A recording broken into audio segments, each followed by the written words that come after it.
Hello, madlang people, mabuhay! Ayan guys, ang ating i-check ngayon ay ang aking mga onting koleksyon ng Cristed.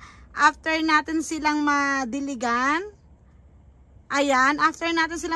makikita natin kung ano nga ba ang itsura na nila ngayon. Ayan, i-flex natin yung aking mga onting collection ng Cristed Ioniums. Ayan po sila. So, let's get it on. Ayan, let's start na po.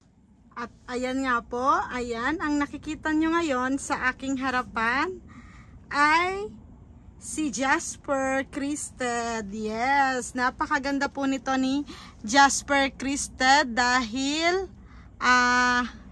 ang kanya pong pagka-cristed ay para na siyang naging puno guys. Ayan, after nito natin siyang maalagaan for 1 year. Ayan na po, dahil nagsimula tayo mag-alaga nito is May. At ayan na nga po, nakasurvive na sila after ng winter at summer. Ayan, at sana magtuloy-tuloy ang kanyang pagka-ganda. Ayan po si Jasper na nagmamaganda. Yes. Ang atin namang isusunod ay etong si Festival. Ayan, si Festival guys ay isa sa aking mga masasabing number 1 noong kapanahunan na usong-uso ang Cristed. Talagang hinanap-hanap natin siya. Ayan. Napakaganda ng kanyang color. Ma-red-red po sila. At ayan, look, ngayon ko lang napagsilip dito sa ibaba na may mga babies na rin na tumutubo na Cristed. Ang nagustuhan ko sa kanya dito guys, ay etong kanyang pa-stem. Ayan, napakaganda ng kanyang stem dahil makikita mo talaga na Cristed na siya. Ayan, at bukod doon ay makikita mo yung paano mo masasabi siya talaga si Festival dahil po mayroon siyang buo, may isang ulo siya. Ayan, at ngayon ay naging 2 na. Ayan, at pumangatlo pa. Ayan, mga babies niya na po yan. Kaya nakakatuwa dahil binigyan tayo ng magandang pagka-Cristed ni Festival. Ayan. Ayan, ang isusunod natin sa kanya, eto almost 3 years na to sa akin. Eto siguro yung masasabi kong kauna-unahan ko na unang bili na Cristed. Eto si Blushing Beauty. Ayan, siya si Blushing Beauty Cristed. Napakaganda ng kanyang color. As in nakaka-inlove talaga. Ayan, si Blushing Beauty. Ayan, oh, look. Diba medyo na-stress na siya dahil winter season na dito at makikita natin na medyo mamula-mula na po siya. Ayan po si Blushing Beauty Cristed. Yes. At eto nga po, ang isusunod natin ay si Swartkin Cristed. Ayan, ito ay isa sa nakuha kong regalo coming from my madam, ang aking naging kaibigan na rin sa grupo ng Succulent Japan Group dito sa Japan. At ayan po ay walang iba kundi si Madam Ella. Ayan, thank you so much Madam. Ayan, nakikita mo naman. Hindi ko na kailangan magsalita dahil talagang nabuhay natin siya. Kumapit na rin ang kanyang ugat. Ayan. So much beautiful. I love it. Para na siyang pabo talaga. Yun ang nagustuhan ko sa Cristed eh. Yung parang pabo na yung kanyang stem. Ayan. May chopstick pa tayong makikita dyan guys. Pero dahil nga hindi pa yung kapit dati. So ayan, nagtanggal na rin tayo ng dry leaves. Nakita nyo yun? Diba? Kasi hindi ko mapigilang hindi tanggalan ng dry leaves. Yes. Pero as usual, ayan, okay na yung kanyang leaves. Na-absorb niya na yung kanyang lupa. Yung palupa natin sa kanya. Ayan, si Swart Kian Crested. Yan. At eto naman po guys ay si Swartkin Variegated Crested. Ayan. This is Arbor Renew kung tawagin. Yes. Ayan, napakaganda rin. At ang kanyang kulay parang nag-rainbow guys. Ayan. Si Swartkin Nishki Variegated na tinatawag po. Ayan, napakaganda ng kanyang mga leaves na pinapakita. Talaga naman na nilalabas niya na yung kulay dahil nga siguro malamig na dito sa kanilang lugar at mainit dito sa loob ng vinyl house, ay naghahalo po ang kanilang mga kulay. Yes. Ayan po si Swartkin Nishki Crested Ioniums. At eto naman po guys, ang nasa harapan po natin ngayon ay si Valor Crested. Ayan, napakaganda ng kanyang kulay. Yes, this is Valor Crested na nagustuhan ko sa kanya talaga. Yung kanyang pa-stem guys. Ayan, may tumutubo na palang baby sa ilalim again. Kasi hindi natin sila masyadong napapansin. That's why hindi natin nakikita, hindi natin na-check lagi. Ayan, at eto yung nakakagulat dahil papakita ang kanya ng ganda. After na hindi mo siya masilayan ng ilang buwan, ay marami siyang ibibigay na babies. Yes, this is Valor Crested. Ayan, napakaganda. At eto naman po guys, ang ating mga nasa harapan ngayon ay si Copper Pot. At eto nga po ngayon, ang nasa harapan natin ngayon ay ang napakagandang si Black Copper Orn White Variegated. Yes, this is Black Copper guys, na talaga naman na ang liit niya pa nung nabili natin last year. Pero ayan at nagbibigay ng ganda. Yes. Sa mga nagtataka bakit dito sa ano niya is iba ang kulay, tapos dito is green kasi eto hindi to naaarawan diyan sa likod. Puro ang naaarawan lang etong nasa harapan. Ayan, napakaganda niya. Ganyan na ganyan po ang itsura niya pag stress. Ayan, ang ganda. At eto naman po, ang isusunod natin ngayon ay si Carnayensis Hybrid Crested. Ayan, napakaganda po ng kanyang kulay. Mamula-mula na. Yes. At ang dami niya ng babies na tumutubo doon sa front. Ayan, napakaganda. Para po siyang pabo, para siyang pamaypay. Ayan, napakalaki, napakaganda. Yes, this is Carnayensis Hybrid Crested. Ayan. Bigla na silang lakihan talaga, no? Pag hindi natin napapansin. Talaga naman na nagpapakitang gilas. Ayan. Ang aking mga palaban na Crested babies. Ang isusunod naman natin ay si Chanel. Ayan. Grabe na talaga ang kulay ni Chanel Crested at talagang lumaki na siya guys. Talagang lumaki lang, patient lang talaga, no? Patient ang bertud. Para bigyan tayo ng mas maganda, diba? Mas bongga. Basta tiis-tiis lang, tamang pag-aalaga, tamang pagmamahal at tamang kuda. Ayan, si Chanel Crested. Bongga. At eto naman guys ay si Gold Emerald Crested. Yes. Napakaganda ng kanyang kulay. Ayan, talagang lumalabas na yung kanyang yellow guys. Yellow white na nga siya eh. Kung nakikita niyo po guys sa ating front ngayon ay talagang nagbibigay na ng kagandahan. Ayan, talagang pinapakilig ako niyan lagi ni Gold Emerald. Yes. Ang isusunod natin guys ay si Sheena. Ayan. Si Sheena guys ay hindi madaling makita. This is rare crested Sheena. Ayan. Kasi hindi na siya ngayon ganon bilis makita. Dahil po pinag-aagawan talaga itong si Sheena. Medyo na ano nga to guys eh.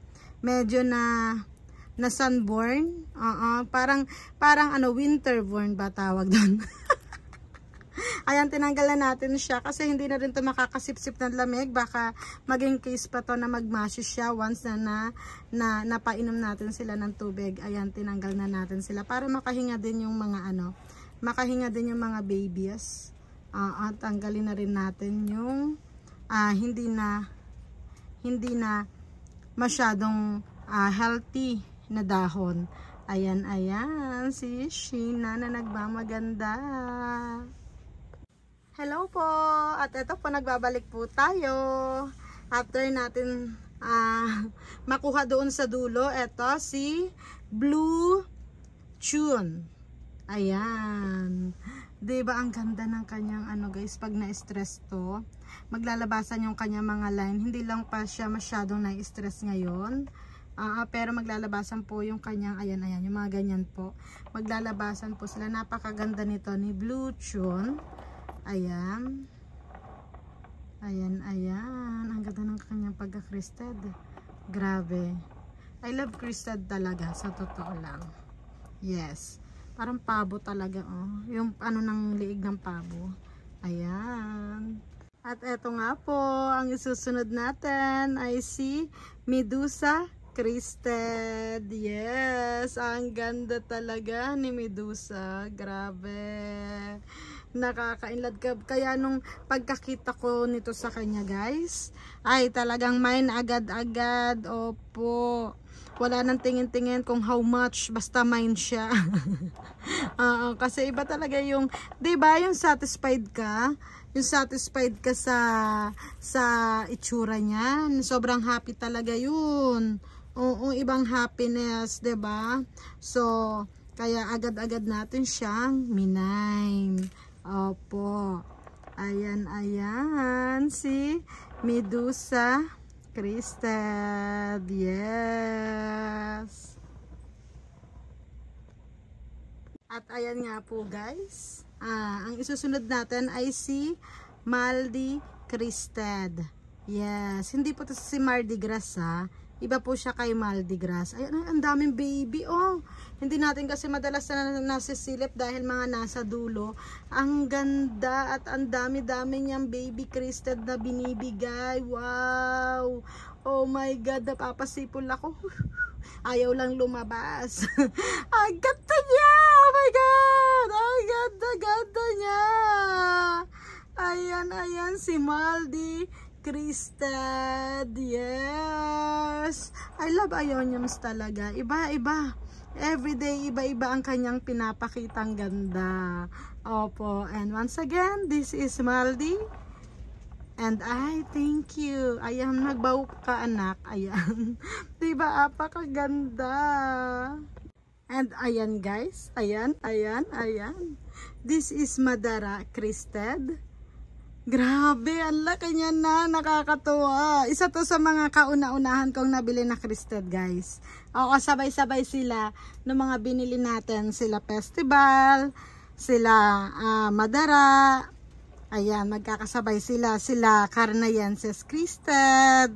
Ayan, kasi na-inlove talaga ako sa crested. Kasi ang pinaka nagustuhan ko sa kanila, yung pa-body nila guys, yung pa-bodying pa ganyan, parang manok or pabo, 'di ba? Ayan. Oo, kung ano-ano ang naiisip ko, pero yung talaga ang tingin ko sa kanila, wow, this side, oh, bongga. Nagbigay talaga siya ng maraming babies. Ang nakakaano to, speechless ako kasi talagang kahit ako guys, ginugulat ako ng mga alaga ko. Oo, medyo marami lang siyang dry leaves, no, dahil hindi talaga natin sila na lilinisan, pero talaga naman na napakaganda. Ayan, bongga. I love what I can see. And eto naman guys, ang kwento naman nito ni Sunbus guys ay collection to nung binibilhan ko lagi ng ioniums. Ayan, pero ang lit pa lang nito dati, ayaw niyang i-let go, pero dahil nga napailit natin nakuha sa kakulitan ni Angel Hara Channel, ayan, at binigay niya. At nakakatuwa dahil hindi nakakapanghinayang na naibenta niya to sa akin, dahil makikita naman natin na super healthy at lumaki na siya at marami na rin siyang babies sa ilalim. Yes, ayan, pwede na natin tong ikat. Oh, it's a joke. Ayan, si Sunbus Crested. Yes. At eto guys, ang nakikita nyo ngayon sa aking harapan ay walang iba kundi si Superbang. Yes, this is Superbang Crested na nagmamayabang. Yes, ayan, oh, diba? Napakaganda niya, as in, at talagang stress na siya. Ayan, ito coming from Korea. Ayan, mostly lahat naman ng mga crested natin ay galing ng Korea. Kaya naman talagang nakakapagbigay sila ng magandang kulay at ganda. Ayan, this is Ionium Superbang Crested. Ayan, napaka beautiful. Grabe, oh, yung daan na yan, oh, pak, diba? I love it. Ang isusunod natin guys ay si Hongyang Crested. Yes, alam nyo ba, eto ha, nung summer nag-struggle to. As in, nag-struggle talaga siya. As in, nawala yung kaya mga petals guys, pero dinaan natin sa dasal. Sa pakisuyuan. Ayan, at hindi naman tayo nagsisi. Ayan, binigyan natin siya ng tamang patubig, paaraw. Ayan, at napakaganda ang binigay sa atin ni Hongyang. Ayan. At eto naman guys, ang nasa harapan naman natin ngayon ay si Heaven Crested. Yes. Ayan, ay ganda-ganda niya. As in, stress na stress. Yung sa likod kasi hindi naaarawan, kaya ganyan ang color guys. Pero talaga naman, oh, ayaw talagang papigil. Binibigyan niya tayo ng magandang color dito nga lang sa itaas. And once again, ayan ang kanyang, yung patay na patay ako, ayan, ang kanyang stem. Ayan, diba? Ang sarap kagatian. Parang piyaya. Ayan. Si Heaven. Ayan.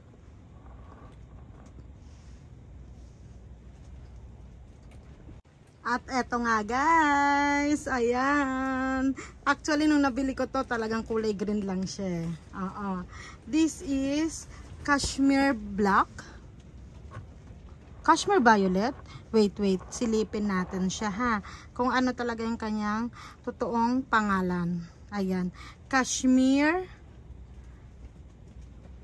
Violet to. Ayan. Si Cashmere Violet guys. Ayan. Kasing Cashmere Black is rare yun. Iba yung pagkakulay niya. Dito kay Cashmere Violet. Ayan. Napakaganda ng kanyang kulay at talaga naman yung kanyang ang dami niyang galamay sa ibaba. Diba? Yung kanyang pa-crested, talaga na in love tayo dyan. Ayan, ang ganda ng kanyang petals. Ang sarap sipulan. Ayan. And once again, guys, this is Cashmere Violet. Ayan. At eto naman, guys, this is Pink Witch. This is Pink Witch Crested. Hindi ko siya bigyan ng magandang sasabihin kasi hindi ko makita. Kasi dapat ang kulay nito, guys, ganito si Pink Witch. Hindi ko alam kung saan ang may mali sa kanya. Pero let's see. Let's see kung mapapalitan natin siya ng lupa, kasi after kong nabili to sa seller, hindi ko pa siya napapalitan ng lupa. Dapat ganito yung kulay niya eh. Kaya lang there's something talaga na nakakapag taka sa akin. Hindi naman ako nababahala dahil maganda naman yung kanyang petals, hindi naman siya naglalagas. So siguro kulang lang sa nutrients ng soil. So papalitan natin yan ng soil. See? Pink Witch. Ayan. And the last one, guys, na ipapakita ko ngayon ay ang aking giant Halloween Crested. Yes! Ayan, at ang laki-laki niya na, ang ganda ng kanyang pagka-stress. Ayan, lumalabas na yung stress sa kanila, yung color niya. Ayan, napakaganda. As in, napakaganda. Ayan, nagbibigay niya ang dami ng dry leaves, pero okay lang yan. Ang mahalaga, buhay ka, girl, at stress na stress ka, diba? Ayos na ayos lang yung maraming dry leaves. Pero talaga naman na super giant. Buong puwersa na yung pagkarga ko sa kanya, dahil nga hindi kakayanin ng dalawang kamay ko. Kaya good luck sa balakang. Ayan. Napakaganda niya. Nakakakilig. Yes.